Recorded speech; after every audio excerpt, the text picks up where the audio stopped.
Numri përfituesve të ndihmës ekonomike parashikohet të ulet me rreth 1000 familje për gjatë viteve 2026-2027, deri në vitin 2028, numri familjeve dhe individëve përfitues pritet të zbresë në 59.000. Kjo është një nismë e qeverisë që synon integrimin në tregun e punës të anëtarëve në moshë pune.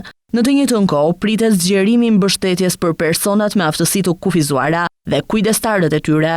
Numri përfituesve parashikohet të rritet nga 94.000 në vitin 2026 në 98.000 në vitin 2028, në kuadër të zbatimit të modelit të ri biopsikosocial të vlerësimit të aftësive të kufizuara, sipas standardeve të Organizatës Botërore të Shëndetësisë. Qasja e re synon të kombinoj pagesat me shërbimet e përkujdesjes sociale.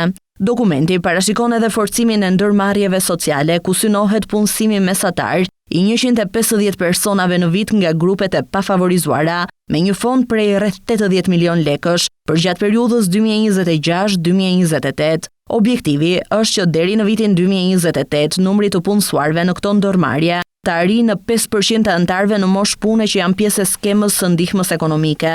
Zgjerimi parashikohet edhe për shërbimin social territorial.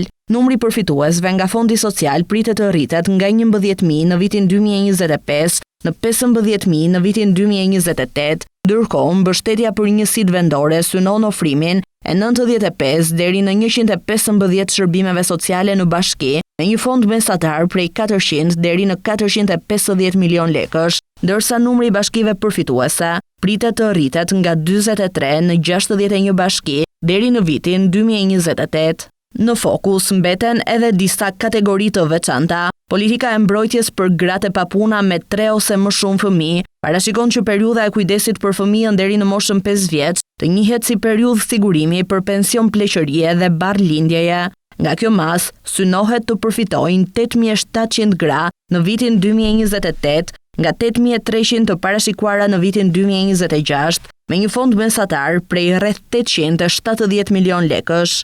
Po ashtu parashikohet rritja e numrit të grave dhe vajzave në nevojë të riintegruara pas trajtimit në institucionet e përkujdesjes sociale, si dhe zgjerimi i mbështetjes për familjet rome dhe egjiptiane, nga 2.400 familje në vitin 2025 në 2.700 familje në vitin 2028. Në të rësi, këto politika synojnë një kombinim mes mbështetjes financiare, riintegrimit në tregun e punës dhe zgjerimit të shërbimeve sociale në territor, me qëllim që ndihma të kthehet në një instrument për më shumë përfshirje sociale dhe pavarësie.